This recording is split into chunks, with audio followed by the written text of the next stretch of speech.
Yes hello everyone, good morning all of you and welcome to the global world academy. आज हम लोग यहाँ पर कंप्लीट करने जा रहे हैं पर्यावरण अध्ययन को। पर्यावरण अध्ययन के प्रीवियस ईयर पेपर के कुछ क्वेश्चंस आज की क्लास में हम लोग यहाँ पर कंप्लीट करेंगे। स्टार्ट करते हैं अपने पहले क्वेश्चन से। हम लोग ये पेपर कंप्लीट कर रहे हैं 10 मार्च शिफ्ट 2 का ये पेपर है, जिसके 15 क्वेश्चन आज की क्लास में हम लोग कंप्लीट करेंगे। फर्स्ट क्वेश्चन देखिएगा, बैंगन में छोटी पत्ती रोग का जो प्रेरक कारक है वो यहाँ पर क्या हो सकता है। The causative agent for little live disease in brinjal. Brinjal में आपने देखा होगा, जब भी इसके पौधे होते हैं तो एक समय जब इसमें रोग लग जाता है तो इसकी पत्तियां जितनी बड़ी होना चाहिए, लीव्स जितनी बड़ी होना चाहिए उतनी नहीं हो पाती है। ठीक है, और ये कुछ इस तरीके का आकार यहाँ पर ले लेती। उसके बाद क्या होगा, इसमें फ्रूट नहीं आएंगे। ठीक है, एक तरीके से आपको इसकी हार्वेस्टिंग कटाई यहाँ पर करनी पड़ेगी। ओके, सो इसमें पूछा गया कि जो छोटी पत्ती रोग होता है इसको नाम ही यही दिया गया, लिटिल लीफ रोग। ठीक है, ये वायरस की वजह से हो रहा है, बैक्टीरियल है, ये फंगस है, या ये फाइटोप्लाज्मा की वजह से हो सकता है। ठीक है, तो हम लोग इसको कैटेगराइज कर सकते हैं क्योंकि ये जो बीमारी लगती है ये फाइटोप्लाज्म या फिर माइकोप्लाज्म की वजह से हो सकती है। तो एक बार अपन इसका पूरा डिटेल देख लेते हैं। तो करेक्ट आंसर क्या हो जाएगा, ऑप्शन नंबर डी, फाइटोप्लाज्म हो जाएगा। लिटिल लीफ एक प्रकार की गंभीर वायरल बीमारी है जो बैंगन के पौधों को प्रभावित करती है, जिसे एक प्लांट के नाम से भी जाना जाता है। यह फाइटोप्लाज्म माइकोप्लाज्मा जैसे जीव होते हैं जो कॉटन हॉपर हिशिमोनस फाइसिटिस द्वारा फैलाए जाते हैं।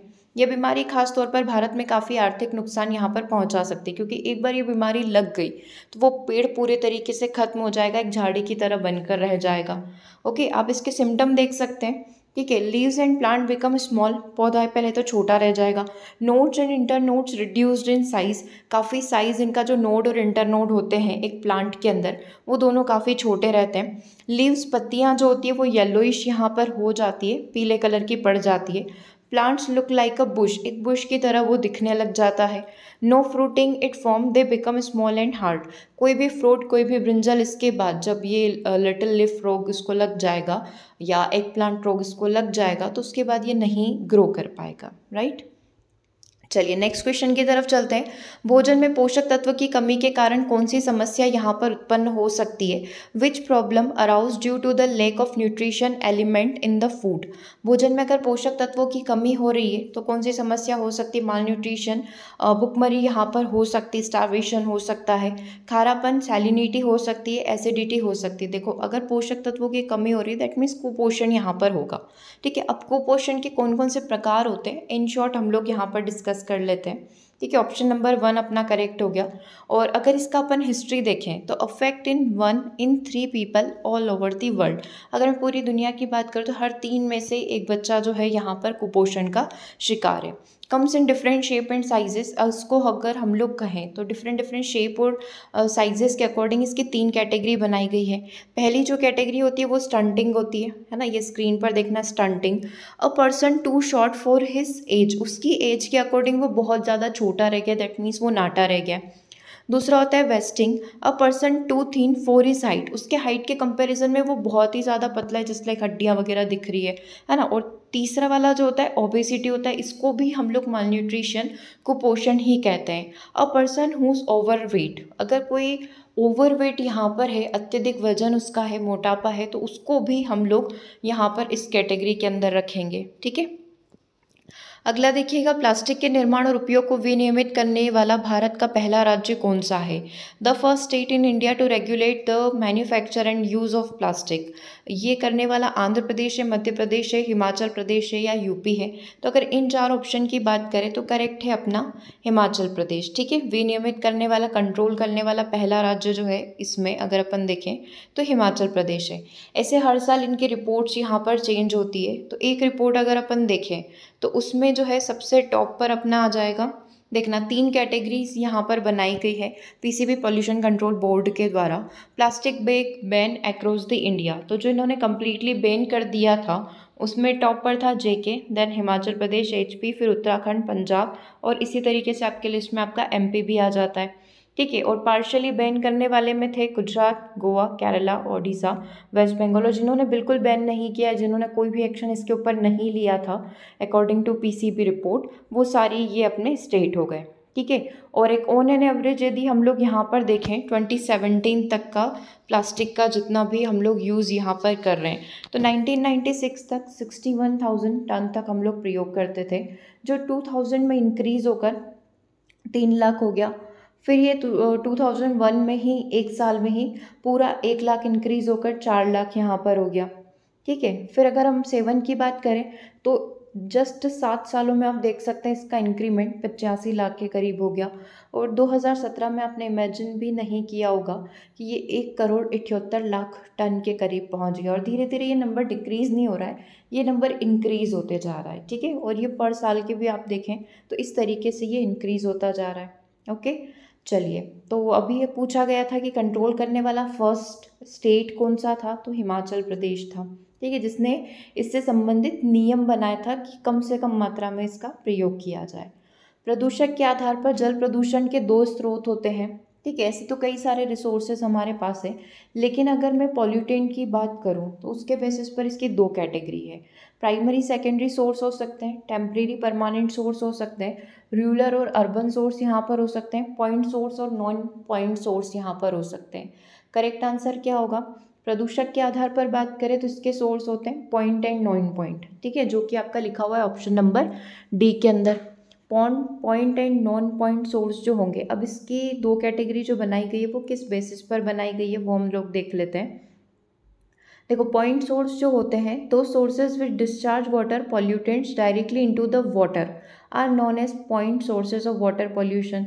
जस्ट लाइक कोई हमारे घर के आसपास कोई झील है, कोई नदी है, कोई तालाब है, और उसी के पास कोई इंडस्ट्री भी है, कोई फैक्ट्री भी है, तो वो उसका केमिकल क्या करती है, डायरेक्टली उस नदी के अंदर डाल देती है, उस तालाब के अंदर डाल देती है, ठीक है। कोई पावर प्लांट हो गया तो उसके जितने भी केमिकल या वेस्टेज वाटर आता है वो डायरेक्टली कहाँ पर आ जाता है, उस नदी के अंदर आ जाता है। अंडरग्राउंड कोल माइंस है, ठीक है, ये सब क्या है, पॉइंट सोर्सेस, मतलब इनका फिक्स है कि ये डायरेक्टली कहाँ पर आएंगे, नदी के अंदर आएंगे। हमें पता है कि ये सारे सोर्सेज हैं जो अपना गंदा पानी जो है या पॉल्यूटेंट वाटर जो है वो नदी में डालते हैं। अब नॉन पॉइंट सोर्स हमें नहीं पता कि ये जो प्रदूषणकारी पानी आया है, पॉल्यूटेंट वाटर आया है, ये कहाँ से आया है, ठीक है। तो दो source which do not have any specific location for discharge pollutants in water bodies are known as non-point source of water pollutant। Just like कृषि से आ रहा है ना, अपन इसको हिंदी में भी देख लेते हैं। जैसे कि हम लोग बोल रहे हैं कृषि से आ रहा है, या रोड पे कोई केमिकल धुला हुआ था, है ना, रोड पे वर्षा हुई, पानी बहकर कहाँ तक आ गया, नदी तक पहुँच गया, तो हमें रिसोर्स नहीं पता है, उसे अपन नॉन पॉइंट या गैर बिंदु कहेंगे। एक बार इसको हिंदी में भी आप देख सकते हैं। बिंदु स्रोत या पॉइंट सोर्स क्या होते हैं? वे स्रोत जो जल प्रदूषकों को सीधे पानी में छोड़ते हैं, उन्हें जल प्रदूषण बिंदु स्रोत के रूप में जाना जाता है। जल निकाय, कारखाने, बिजली संयंत्र, भूमिगत कोयला खदान, ये सब के सब पॉइंट सोर्स के अंदर आ गए। नॉन पॉइंट, हमें रिसोर्स नहीं पता है, उनका कोई विशिष्ट स्थान नहीं है, वो सब नॉन पॉइंट के अंदर आ जाएंगे। जैसे लाइक कृषि क्षेत्र हो गए, लॉन हो गए, गार्डन हो गए, कंस्ट्रक्शन साइट्स हो गई, सड़क हो गई, गलियाँ हो गई, ये सारा पानी अगर मिल रहा है तो कहीं ना कहीं वो पॉल्यूटेंट है, वो सब क्या होगा, फिर नदी में आकर मिल जाएगा। तो हम लोग इसे इस तरीके से कैटेगराइज कर सकते हैं, just like this point sources हमें पता है इस वेसल से आ रहा है, इस फैक्ट्री से आ रहा है। नॉन पॉइंट हमें नहीं पता है, रोड से आ रहा है, ठीक है, कोई डेवलपमेंट का काम, कोई कंस्ट्रक्शन का काम चल रहा है, फार्म से आ रहा है, सिटी से निकल कर आ रहा है, तो ये मिल तो इनडायरेक्टली और डायरेक्टली कहाँ पर रहा है, नदियों में, झील में, तालाब में, ठीक है। तो इस तरीके से अगर प्रदूषण के बेसिस पर बात करें तो पॉइंट एंड नॉन पॉइंट 2 प्रकार के यहाँ पर रहेंगे, ठीक है। चलिए अगला क्वेश्चन देखना, बहुत इंपॉर्टेंट क्वेश्चन है ये। अधिकांश भारतीय प्रायद्वीप कॉपिन की प्रणाली के अनुसार समूहीकृत किया गया है। Most of the Indian peninsula will be grouped according to the Koppen system under. जितने भी भारतीय प्रायद्वीप हैं, कॉपिन की कौन सी प्रणाली के अंतर्गत उनको कैटेगराइज किया हुआ है। बेसिकली ये आपका क्लास 11 का जियोग्राफी भूगोल का ये क्वेश्चन है, ठीक है, बट इन्वायरमेंट से कनेक्टेड है तो डेफिनेटली हमें इसके बारे में पता होना चाहिए। AF, BSH, CFB और AM, तो करेक्ट आंसर इसका AM में इसको वर्गीकृत किया गया है। तो आइडियली बात करें तो हमारे यहाँ पर जो क्लाइमेट है ना, या फिर हम लोग बोले कि जो मौसम यहाँ पर है उसके 5 पार्ट बनाए गए हैं, तो 5 पार्ट में एक सब पार्ट आ जाता है A का, AM करके। अब ये क्या है पूरी थ्योरी, इसको अपन समझ लेते हैं। देखो, कॉपिन की जलवायु वर्गीकरण प्रणाली में भारतीय प्रायद्वीप का अधिकांश भाग M जलवायु प्रकार के अंतर्गत आता है, M that is A and small M. ठीक है, कॉपेन की जलवायु वर्गीकरण प्रणाली एक व्यापक रूप से इस्तेमाल की जाने वाली अनुभवजन्य प्रणाली, मतलब मौसम को कैटेगराइज किया हुआ है, आप इस तरीके से समझ सकते हैं। जो मौसमी तापमान और वर्षा पैटर्न के आधार पर जो जलवायु है, जो क्लाइमेट है, उसको 5 भागों में बांटती है। मतलब आप ऐसा समझ लो कि एक पूरे साल में जो जो भी मौसम आपको यहाँ पर देखने को मिल रहा है, जो अलग अलग जगह अलग अलग तरीके से होंगे, वो 5 प्रकार यहाँ पर कॉपेन की क्लाइमेट को देखते हुए बनाए गए और काफ़ी लंबे समय तक, एक दशक तक स्टडी करने के बाद ये क्रिएट किए गए। तो इसमें देखो 5 समूह में समूह ए जो आ जाता है वो उष्णकटिबंधीय हो जाएगा, बी हमारा शुष्क हो जाएगा, सी शीतोष्ण हो जाएगा, द्वि महाद्वीपीय हो जाएगा और ई हो जाएगा ध्रुवीय। ठीक है, अभी इनके सब टाइप्स भी हैं। जो बेसिक टाइप होते हैं वो 5 होते हैं, A B C D and E. Koppen की प्रणाली औसत वार्षिक और मासिक तापमान और वर्षों के आंकड़ों पर यह आधारित है।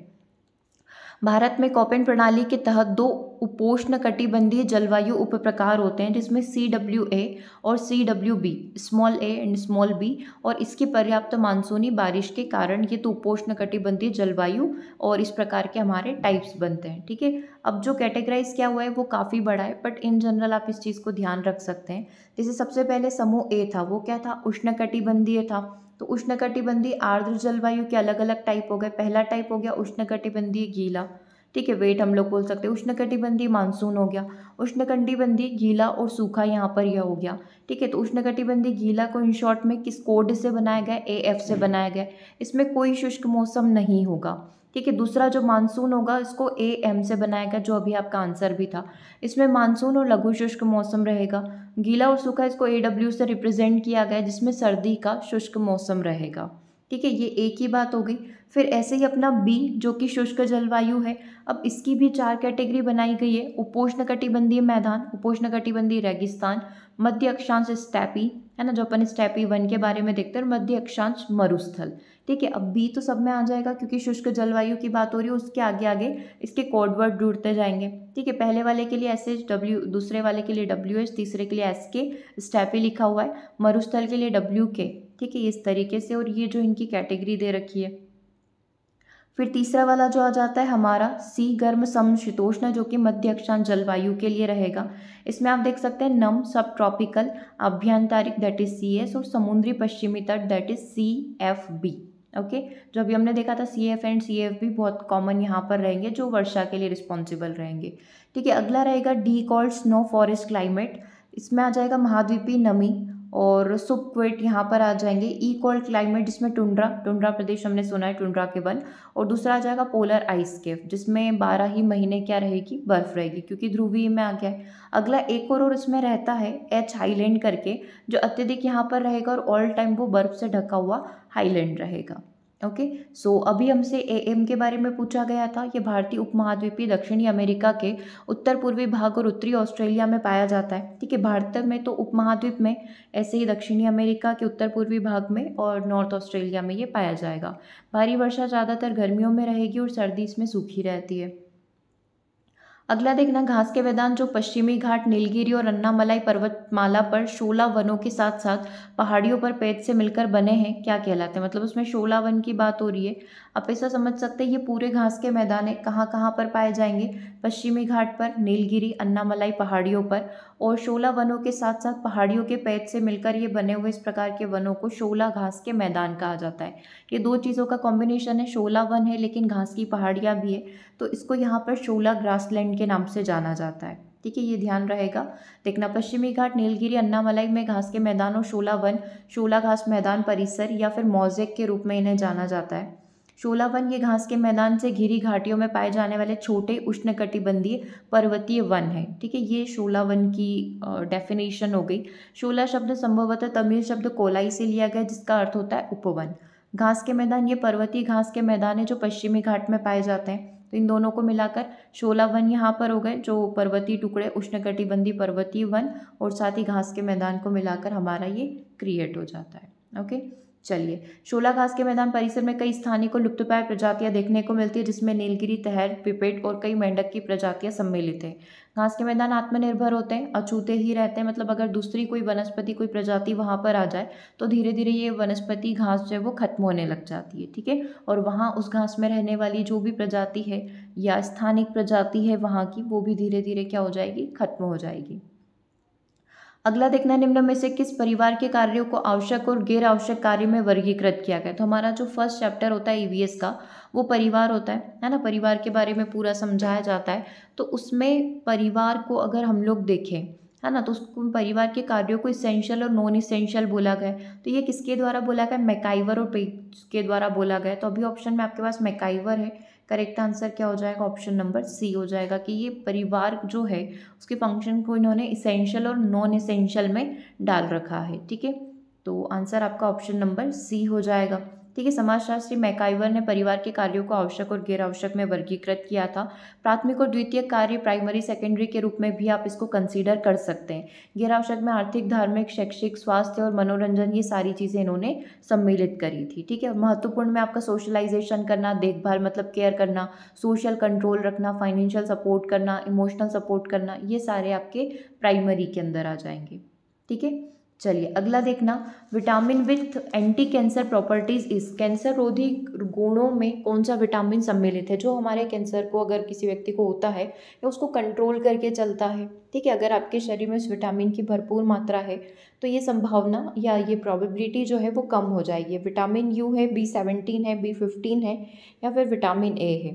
ठीक है, तो अब ये विटामिन बी कॉम्प्लेक्स में ही आता है। विटामिन B17 जो डिस्कवर किया गया है ये आपका आंसर हो जाएगा। इसके अलावा आप नॉर्मल विटामिन जो यहाँ पर पढ़ते हैं, A B C D E और के और बी के कॉम्प्लेक्सेस जो आप पढ़ते हैं, उसमें से भी 2 विटामिन आपके काम के हैं।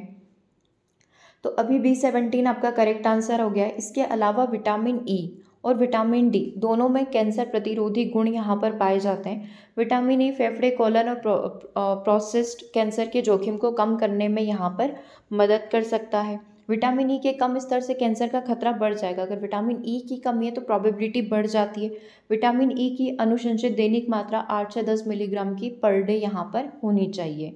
विटामिन डी में भी कैंसर रोधी प्रभाव यहाँ पर होते हैं। उदाहरण के लिए 1 to 5 OH2D माइटोकांड्रियल गतिविधि और रेडॉक्स संतुलन को विनियमित करने के लिए ऑस्टियोसार्कोमा कोशिका निर्माण को नियंत्रित करने में मदद करता है।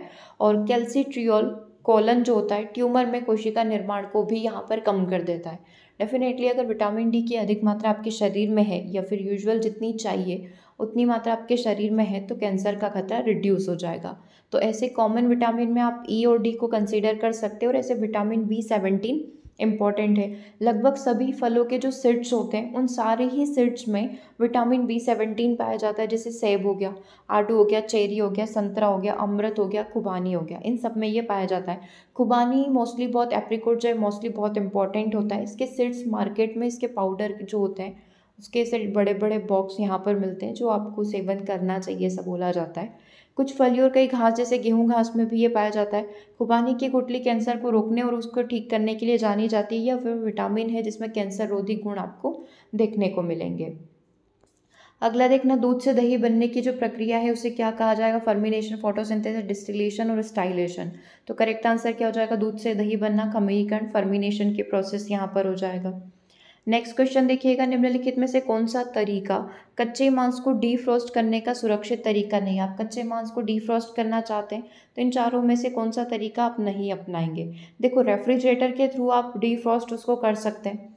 काउंटर पे जहाँ पर आप सेल कर रहे हैं उसी काउंटर पे आप उसको डीफ्रॉस्ट कर रहे हैं तो उसके थ्रू बैक्टीरियल इन्फेक्शन होने का खतरा बढ़ जाता है।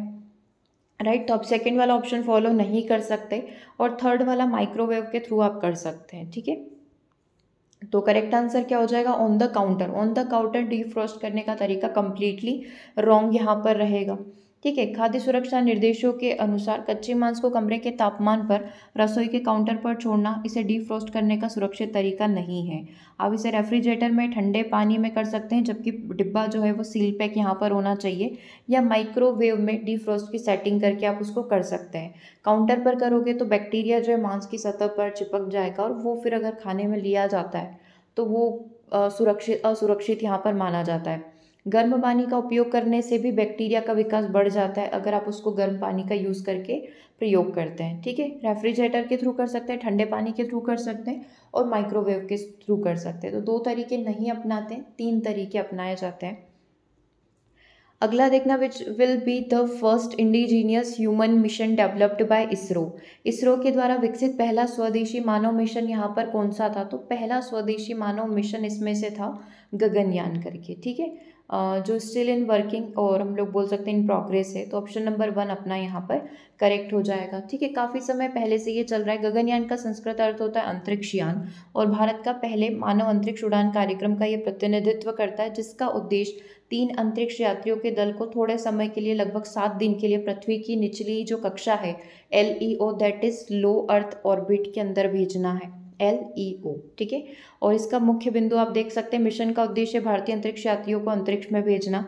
लॉन्च एजेंसी इसरो यहाँ पर इसको कर रहा है, ठीक है, भारतीय अंतरिक्ष अनुसंधान संगठन। और वर्तमान स्थिति में वर्तमान में विकास में निकट भविष्य में बिना चालक दल के परीक्षण उड़ान बनाने की इसकी योजना। इसका टारगेट था 2024 तक इसको साइन करना था, तो स्टिल इन प्रोग्रेस, ठीक है। काफ़ी समय पहले से ये प्रोग्राम यहाँ पर रनिंग है। अगला क्वेश्चन देखना, निम्नलिखित में से किस सप्ताह को विश्व अंतरिक्ष सप्ताह के रूप में यहाँ पर मनाया जाता है? 4 से 10 अक्टूबर, 6 से 12 नवंबर, 12 से 18 दिसंबर, 1 से 7 जनवरी, ठीक है। तो विश्व अंतरिक्ष सप्ताह के रूप में जो मनाया जाता है वो है अपना 4 से 10 अक्टूबर। अब इसके पीछे की थोड़ी सी कहानी है वो अपन देख लेते हैं। 1999 से इसको स्टार्ट किया था। संयुक्त राष्ट्र महासभा ने हर साल 4 से 10 अक्टूबर को विश्व अंतरिक्ष सप्ताह मनाने की घोषणा करी थी, बट इसकी शुरुआत पहले हो चुकी थी किसमें? स्पेस वीक के फॉर्म में।